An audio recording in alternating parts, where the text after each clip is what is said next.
Hi, it's Danielle Karupkin speaking to you from Thornhill, Ontario, at the Bayit, where we are studying Moreh Nevukhim, Maimonides' Guide for the Perplexed for webyeshiva.org, and I welcome you all. I want to wish those of you who are watching live a Gemar Chatima Tova. May you all be sealed in the book of life for the coming year of 5785, and may this be a year of tremendous redemption, peace, and salvation for the Jewish people and for the entire world. So we have reached a point where we're now up to the 50th chapter of the third section of the guide. We're certainly quite well along. This sort of acts as a final chapter for the Rambam's exposition on the mitzvot of the Torah. We finished really the Rambam's exposition on the Ta'amei HaMitzvot, on the reasons why God gave us the 613 commandments, when we finished chapter 49, and we talked about, and the Rambam actually had closed that chapter with basically saying, as a summation, I have now provided you reasons for the 14 categories of mitzvot, which include all 613 commandments.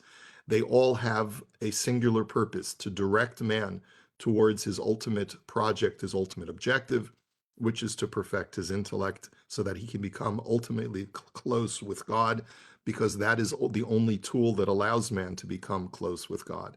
But there's one more piece that the Rambam needs to talk about before concluding a discussion on the matter of Torah exposition.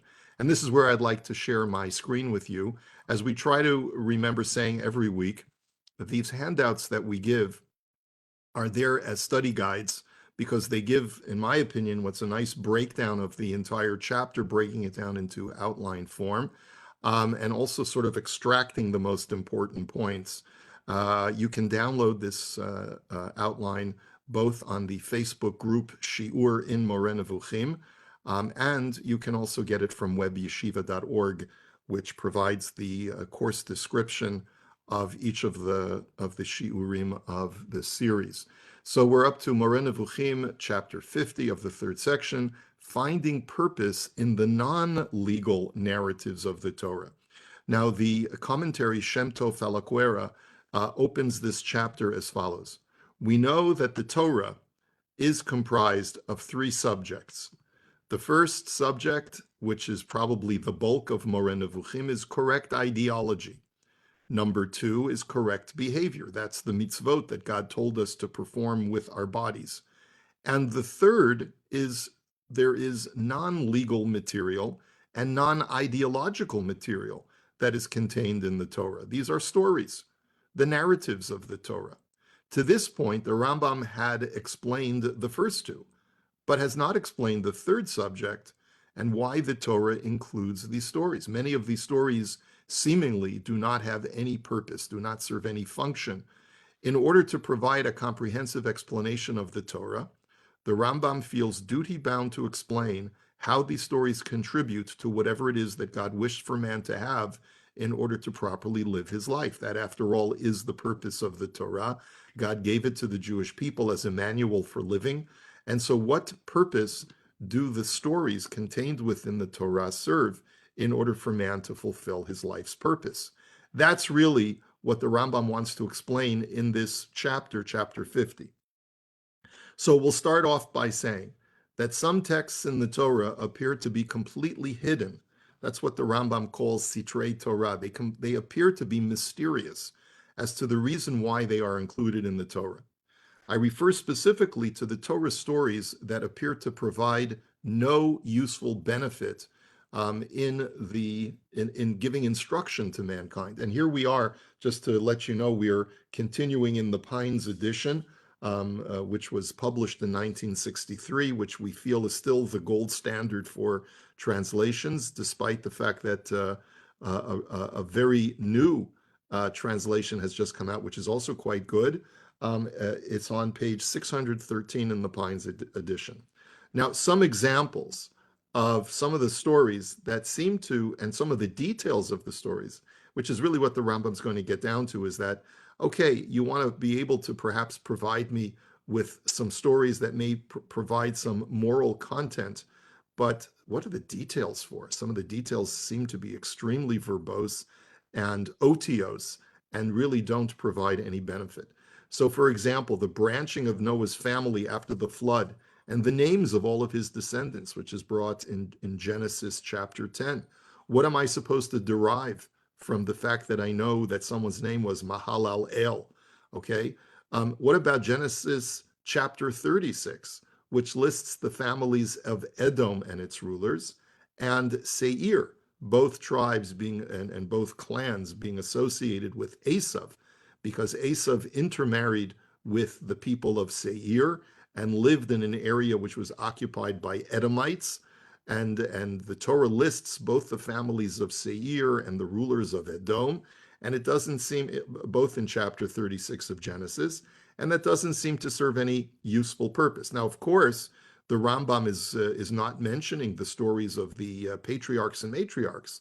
Those do certainly prima facie serve very useful benefit in teaching us proper ethical behavior, where we come from, what it is that makes a Jew, why God chose us, and so forth. So those stories the Rambam is not questioning, but some of the finer details that are contained within the Torah that don't seem to provide any benefit, those are the things that the Rambam is questioning.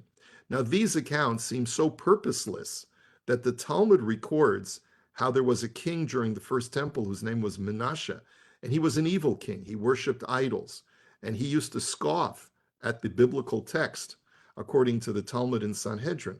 And one of the things that he said was, and we'll just read it inside, Tanu Rabbanan, our rabbis taught, V'hanefesh asher ta'aseh biyad ramah, that if a person flagrantly affronts and insults God, then such a person is a blasphemer and he shall be put to death. And the Torah says, you want to know a good example of such a person? Ze Menashe ben Chizkiah, shehaya yoshev v'doresh b'hagadot shel Dofi, that this King Menashe would sit and give his interpretation, or sort of his read on some of the what were, in his opinion, ridiculous sections that are contained in the Torah. Amar v'chi lo haya lo l'Moshe lichtov ela va'achot lo tan timna. Did Moses have nothing better to do with his time than to tell us that Lotan's sister, who was one of the people from the Seir family, was Timnah? V'timna hayta pilegesh l'Elifaz. Did Moshe have nothing better to write than this woman Timnah was a pilegesh, was a concubine to Esav's son Eliphaz? Why is that information relevant to me as a Jew? These are not even members of the Jewish genealogy. Vayelech Reuven b'mei kitzir chitim vayimtza dudaim basadeh. Did Moses have nothing better to do than to write a narrative, a story about Yaakov's oldest son Reuven walking around one day in the field and finding a certain kind of flower they usually translate as mandrakes and bringing them to his mother? Like, that story doesn't seem to relate to us anything relevant. There's no relevant information in that story. Yatsa abat kol ve'amralo. So because Menashe ridiculed the Torah, a heavenly voice went forward, says the Talmud, and says to him, the verse in Tehillim, Teshev be'achicha tedaber bevenimecha. You will sit together with your brother and disparage your mother's son. Titain dofi, Eila asita vehecherashti. When you speak disparagingly, you think that I am silent and that my silence represents consent to what you are doing. But no, I will provide you with rebuke, and I will show you the error of your ways. So the Rambam basically says it would be wrong. You would be like in the Menashe camp if you were to disparage some of the narratives in the Torah, suggesting that they have no purpose. So just as I did when explaining the reason for the commandments, I will give you a general rule and will then comment on some specific stories. So the general rule is going to provide us with guidance so that even if the Rambam doesn't get to certain narratives contained in the Torah, we'll be able to apply the general rule to all such cases. The general rule, therefore, is that every story that you find in the Torah occurs for a necessary utility for the Torah, meaning that there is benefit. And what is the benefit? So the Rambam breaks it into two possibilities.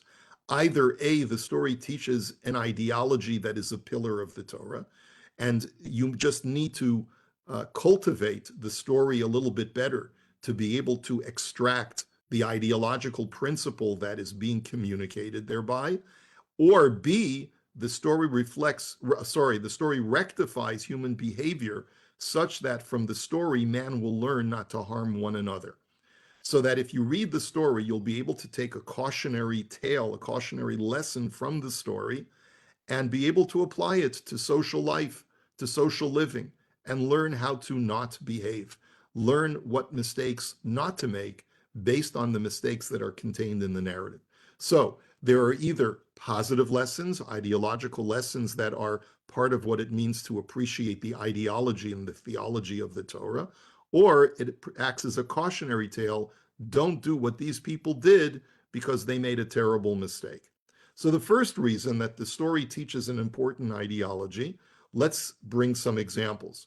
We know that one of the tenets of the Torah is that the world was created in one moment in time. That was something that the Rambam spent a very large portion of the second uh, part of the guide discussing the concept of creation and how, despite the fact that he admired Aristotle for his scientific explanation of reality and how he felt that it was almost completely accurate, the one thing he could not agree with Aristotle was Aristotle believed in an eternal universe that was never created in time because nothing has ever changed. And the Rambam demonstrates from the verses in the Torah that that is not what God wishes for us to understand. God wishes us to understand that God created the world in one moment in time, and that mankind was spawned from one couple, Adam and Eve, and that approximately 2,500 years later, Moses emerges and gives the Torah to the Jewish people. Now, the number 2,500 is just based on looking at the genealogy that goes from Adam until Moses. So already we're starting to see why genealogy is important. Perhaps the individual names are not important, but when the Torah depicts the exact lineage going from Adam, there are 25 generations going from 10 generations from Adam to Noah, 10 generations from Noah until Abraham, and then 5 or 6 generations, really 6 generations from Abraham to Moses. It's about 2,500 years simply because people lived much longer lives in the earlier part of human history. If this was the only historical information provided about the spread of humanity on the earth, if the Torah had only given us the broad outline that from Adam to Moses there was 2,500 years, people would begin to harbor doubts about the truthfulness of that assertion because people are found to be scattered throughout the globe, comprised of different tribes and languages. And if you're suggesting that by the time Moses comes onto the scene, you've got the Egyptians, you've got the Sumerians, you've got people in China, you've got people in India, you've got people scattered across the globe, even among known civilization, forget about the Western Hemisphere. But you've got so many different clans and tribes, each group is speaking its own language. How could anyone possibly suggest that we're all descended from one couple and that we're all part of the same family of man? We're all cousins. These doubts are quelled through the Torah's narrative of the genealogy of Noah's family and how his family spread across the earth. This is especially reinforced when one reads the account of the Tower of Babel.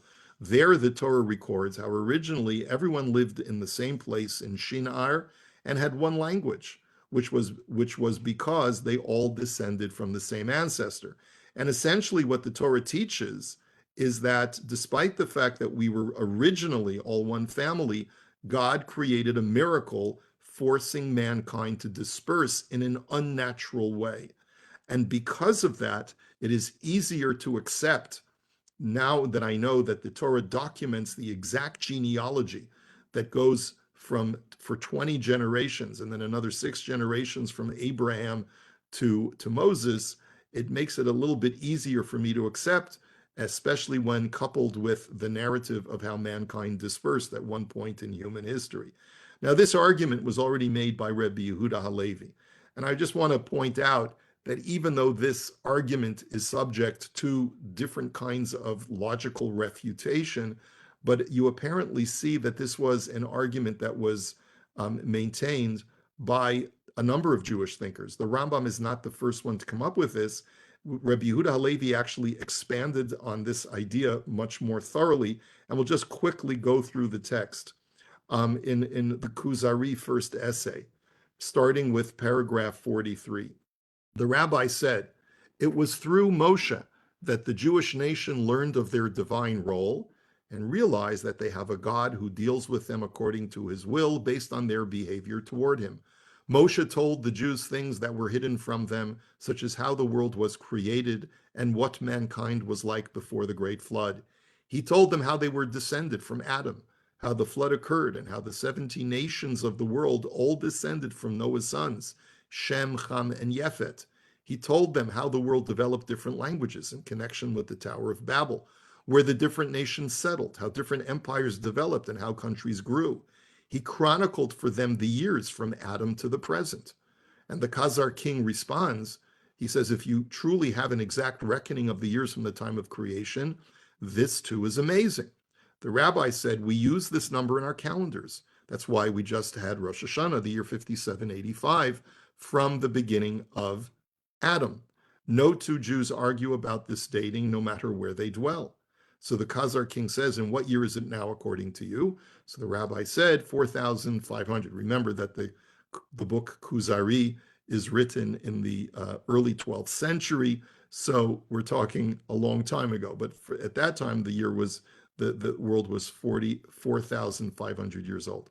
The years are detailed in our Torah by chronicling the generations of man, starting from the time of Adam, his son Shet, and his grandsons Enosh, and down to Noach. Then to Noach's son Shem, and Shem's great-grandson Ever, then down to Avraham, Yitzchak, and Yaakov, and then down to Moshe. The Kuzari said, "This detailed narration of chronicles in your Torah removes any suspicion of falsification or mass conspiracy. It would be impossible for even 10 people to conspire together about falsifying a date for the creation of the world to be passed on to their children without the collaboration ending in confusion." So you notice that what Rabbi Yehuda Halevi is doing in the Kuzari is enhancing the argument that the Rambam really provides in a very terse fashion.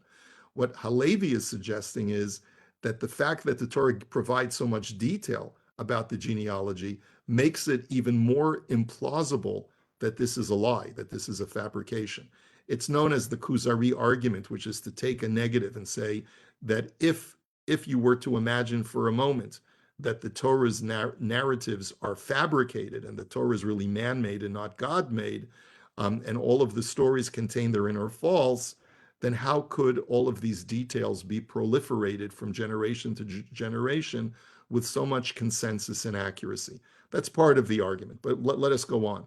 Eventually, the lie would be exposed. At the very least, anyone who would try to substantiate the lie would be disproved.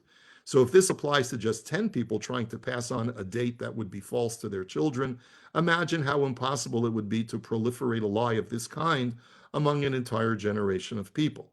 Furthermore, the time frame involved is too recent for it to be believable. No such lie could succeed.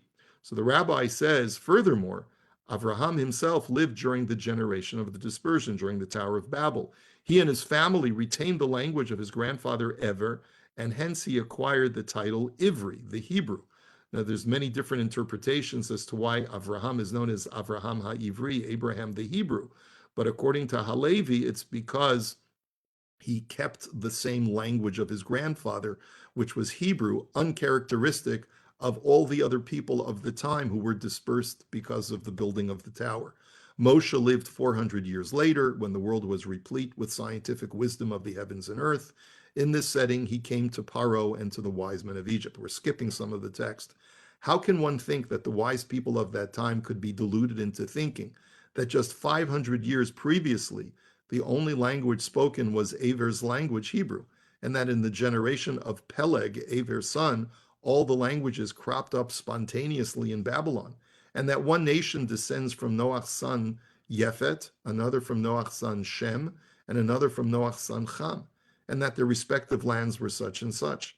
Is it possible that someone today could attempt to pass off lies to us about well-known nations, inventing things about their history and language that related to the past 500 years, and that all of a sudden could someone publish a book talking about how, instead of white Europeans coming across on the Mayflower, they were actually Africans because they want to subscribe to some kind of revised history of what happened 250 years ago? No, the real lettered historians would prove to them that your suggestion that Africans came over on the Mayflower instead of Europeans is completely inaccurate historically.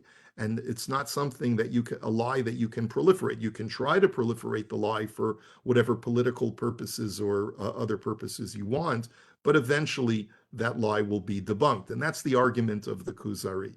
The Kuzari king therefore says, I agree that it would be impossible. After all, we have books today that were written 500 years ago. No lie could ever successfully be propagated in light of the available evidence of the country's history and language. And the rabbi concludes by saying, I agree, for if this were not so, how is it that no one disputed Moshe's historical account, despite the fact that his own people and certainly other nations scrutinized his every word? So the fact that the Torah was able to pass off the story of creation to the nation at that time without anyone scratching their head and saying, I never heard this information before. I never heard about a world being created. I thought the world always existed, or something like that.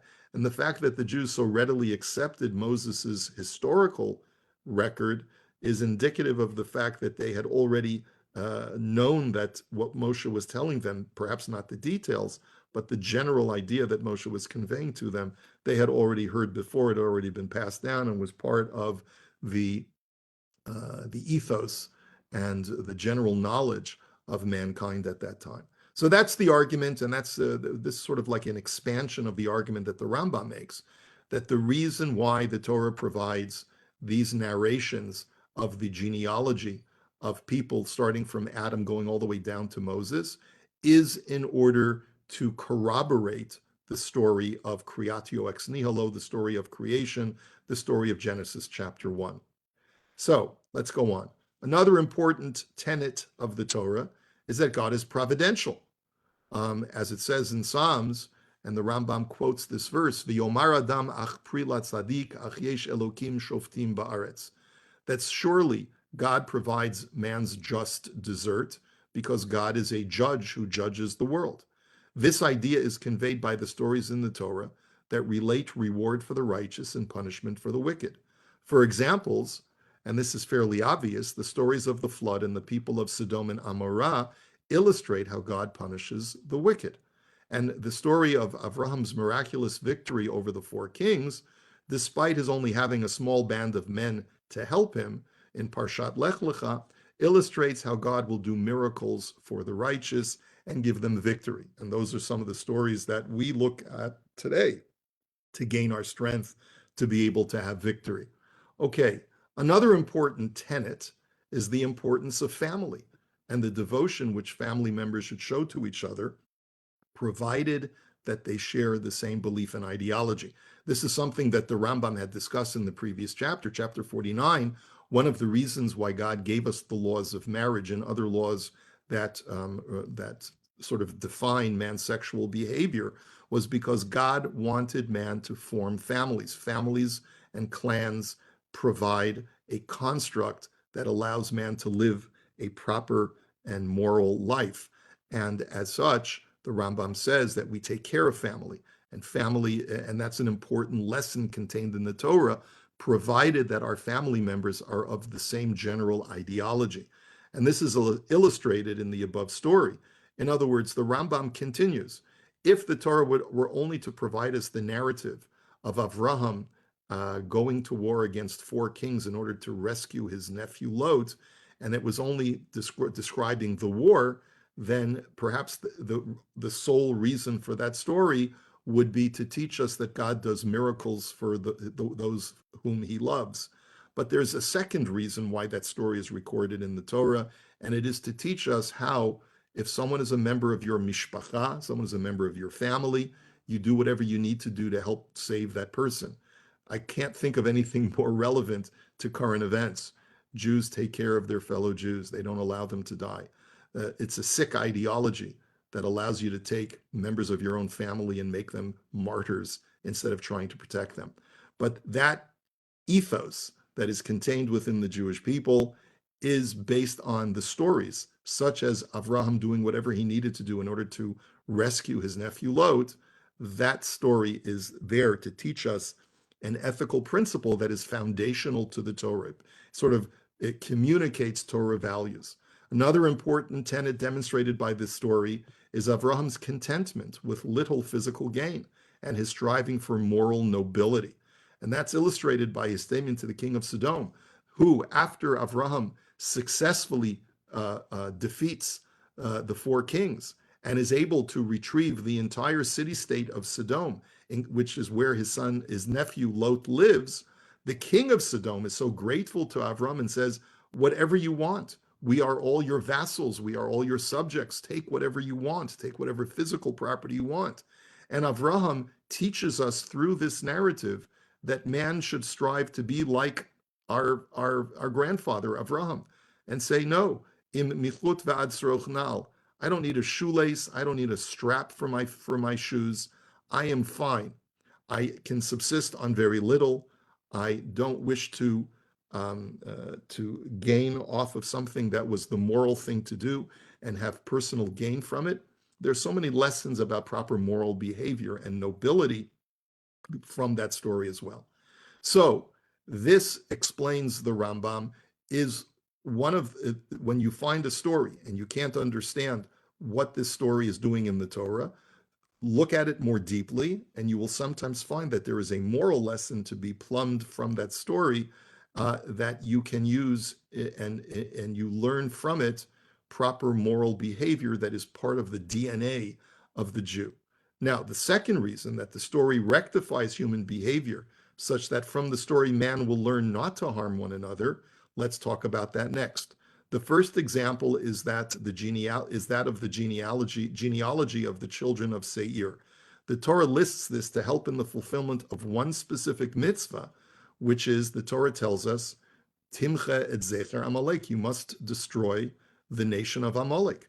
God only wishes for us to exterminate one family from the other families of Esav, Amalek. He does not wish us to harm any other tribes that are descended from Esav other than Amalek. But because the families of Esav intermingled with each other, who in turn intermingled with the families of Seir, it was necessary for the Torah to carefully document exactly which family members were from Amalek and which were not. This is especially true because so many tribes of that region were called Bnei Esav, the tribes of Esav, and even the tribes of Amalek, because Amalek was the most aggressive and successful tribe of the family. And so some people would just say, I'm an Amalekite, even though they really weren't, but they were just affiliated with these very fierce and scary Amalekite people. It's like, you would say that I'm a part of the Huns, because Attila the Hun was so fearsome, even though perhaps you're not descended from the Huns, you're not part of the same tribe. That's the point that the Rambam says, and that's why we need the genealogy. If Scripture did not clarify the genealogy, all of them would have been killed through neglect, especially because Amalek's mother was descended from Seir, Timnah. That's the woman Timnah that we mentioned up above. We've already explained the reason for exterminating Amalek in chapter 41. Just a quote from the Friedlander translation, the book of Shoftim, which is the Rambam's codification of societal laws, includes also the commandment to blot out the memory of Amalek. In the same way as one individual person is punished, so must also a whole family or a whole nation be punished, in order that other families shall hear it and be afraid and not accustom themselves to practice mischief. The reason why God wants us to destroy Amalek is to teach the rest of humanity that if you harm the Jewish people, if you do that which is disdainful in God's eyes, there will be a very, very stiff penalty. And this is a disincentive for any other tribe or nation to try and band together to wreak havoc and violence upon the Jewish people. Something also that is very relevant to what is going on today. If the world does not learn the lesson that the Jewish people will not tolerate even one hair on our national head being harmed, then they will not be getting the proper lesson, and we will have to contend with future malevolent parties. And so that's part of the reason why God wants us to destroy Amalek. However, it's important to know that you can't be wanton and bloodlustful in carrying out that command. You have to limit yourself to only the Amalekites and not to people who may be associated with Amalekites, but who are not Amalekite themselves. And that's the reason for carefully detailing the genealogy of Esav and Seir in Genesis chapter 36. So it's to make sure that we don't do the wrong thing. And now in the same chapter, later in the chapter, verses 31 to 39, the Torah also lists the genealogy of Edom's rulers. Edom was a nearby entity of a clan or a tribe, and Esav is also known as Edom. He's known as Seir, and he's also known as Edom because he intermingled with both of these tribes. But there, says the Rambam, there's a different reason why God lists the rulers of Edom in the text. Here it is to bolster the political principle and commandment that Israel may not appoint a foreigner as its sovereign. And here the Rambam quotes from Deuteronomy chapter 17, which talks all about the laws of appointing a king. But it says there, Mikerev achecha tasim alecha melech. You have to appoint a king from one of your kinsmen. Lo tuchal latet alecha ish nochri asher lo achichahu. You may not appoint a foreigner as your king. This goes to the story of King Yanai in the Second Temple period, but we don't have time for that right now today. But this is a moral lesson that the Torah is telling you.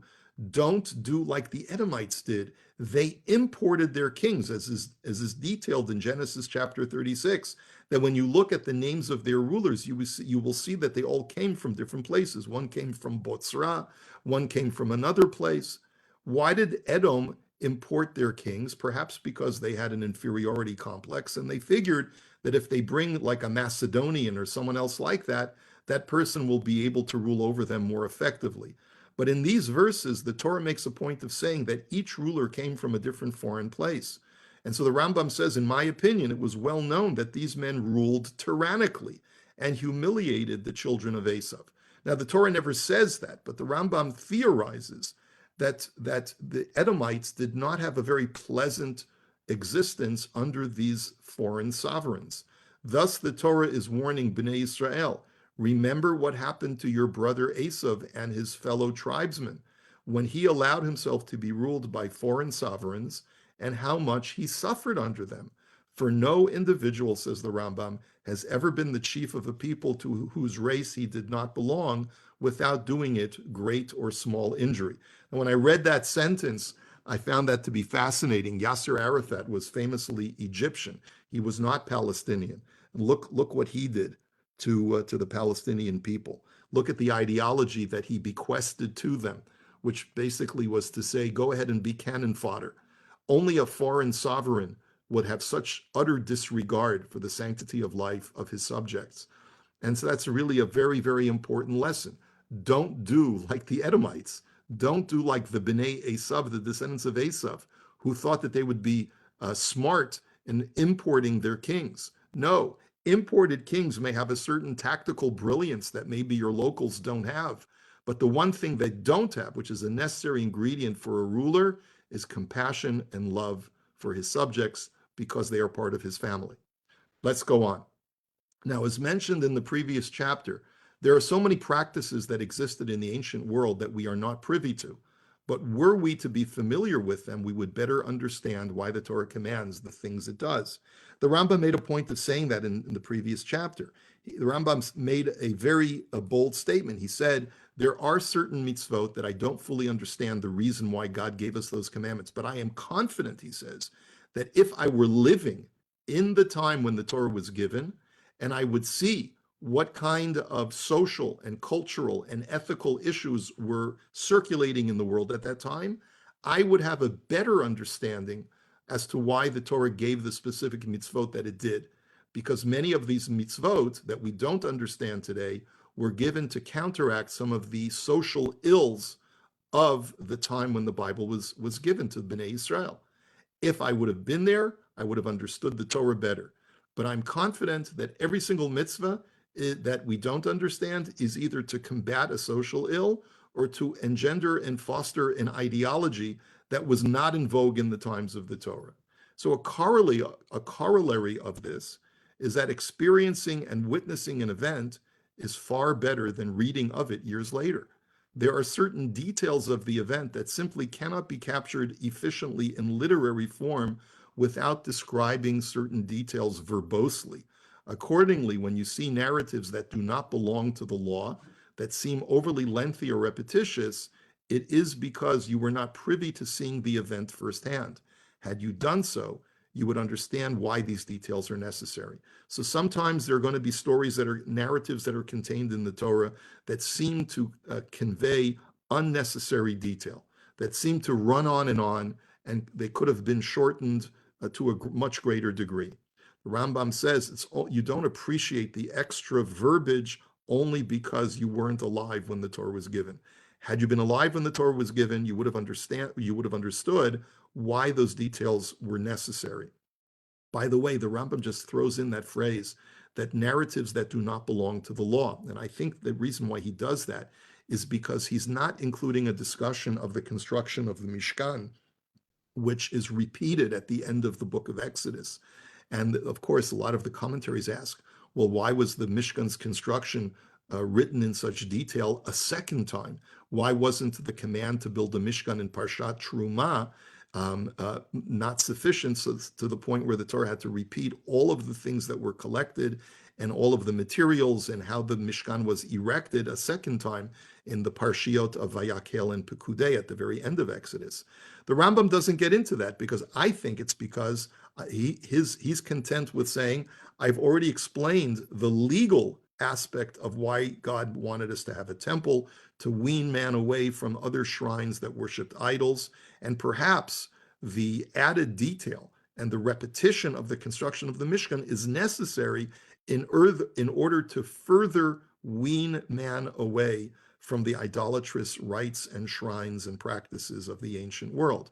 So he doesn't really feel a need to explain that any further because that's actually a legal aspect of the Torah, not a non-legal aspect of the Torah, which is really what his focus is in this chapter. But I still think that the idea that he's conveying here is just as relevant to the extra verbiage of the Mishkan's construction. If we would appreciate how important the construction of the Mishkan was in order to pull the Jewish people away from false ideologies that existed when the Torah was given, we would have a better appreciation of why the Torah is so verbose.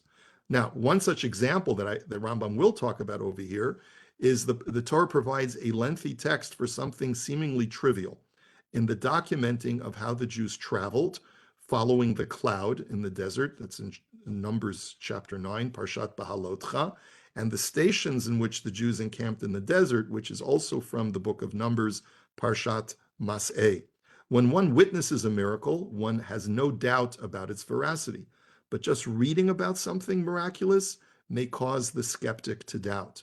The Torah therefore needs to be extremely detailed to confirm that the miracle occurred. This is why the Torah details the exact locations where the Jews encamped during their 40-year sojourn in the desert. It's to demonstrate that during those 40 years, they were truly miraculously sustained by the man, despite the desert being a place of snakes, scorpions, and no water.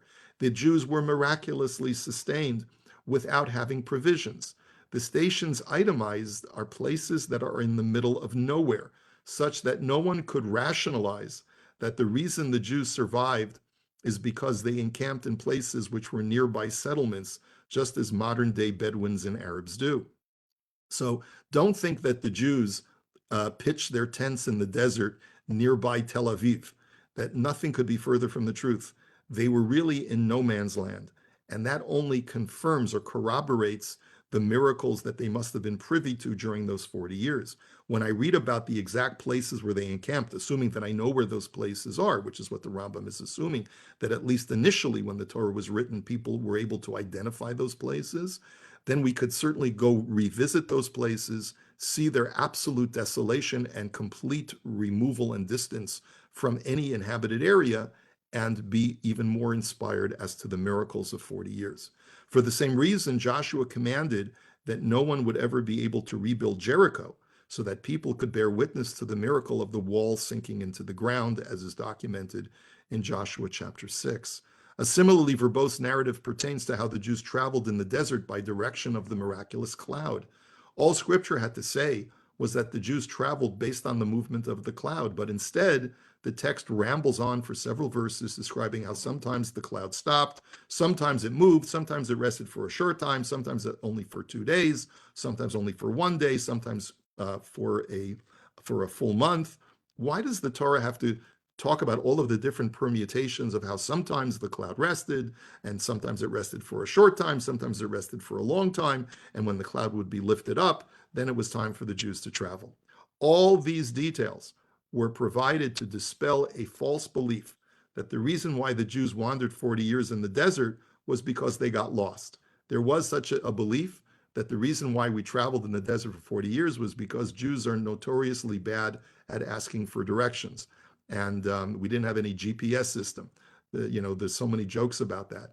But the Rambam says, in all seriousness, the Arabs actually have a word in Arabic called al-tiha. Now, I was looking a little bit in my limited knowledge of Arabic.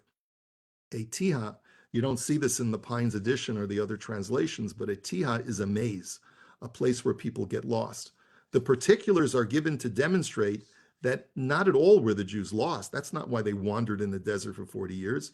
They wandered in the desert for 40 years because they were directed explicitly to do so by God's representative, the cloud of glory. The Torah also makes a point to bring this home, that the pathway from Chorev to Kadesh Barnea, as recorded in Deuteronomy chapter 1, was a mere 11-day journey that was well known, so that they could not have been wandering for 40 years due to simply being lost.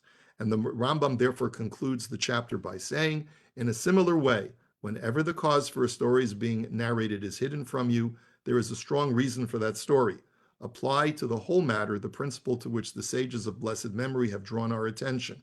The Torah says in Deuteronomy chapter 32, which we just read in Parshat Ha'azinu, Ki lo davar reik hu mikem. The Torah is not an empty matter for you. In other words, it's extremely rich and very accessible to you, and therefore you should appreciate it.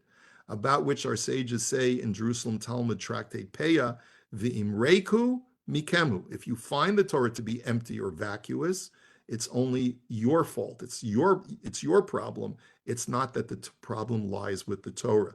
The Torah text is very rich. Every word serves a purpose, including the seemingly senseless or purposeless narratives. And if they seem to be purposeless, it's just because you're not looking hard enough. You're not reading it with the proper critical eye that you need to in order to appreciate these stories. This concludes chapter 50. And what we're going to do is we're going to take a break for probably about close to a month because of the Chagim, because of the Jewish holidays, through the end of Sukkot. And we'll take an extra week because I'll be traveling after Sukkot. And so we will resume in the first or second week of November. I will send out to the Facebook group to let you know when we'll resume.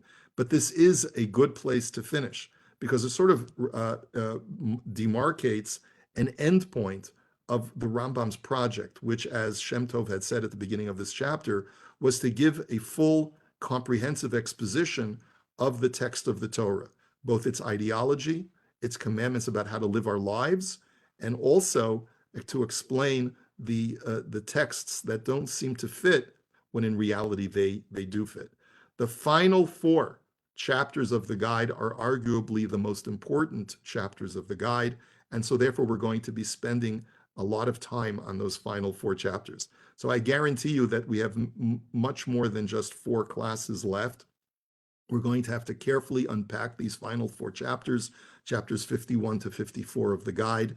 And so I'm looking forward to a very rich fall and perhaps winter with you as we go through this last portion of the guide. Let me wish you once again a Gemar Chatima Tova, and we look forward to seeing you after the Chagim. Chag Sameach, everybody, and we'll look forward to seeing you all soon. Take care now. Gemar Chatima Tova. Thank you. The same to you. Very much, Rabbi.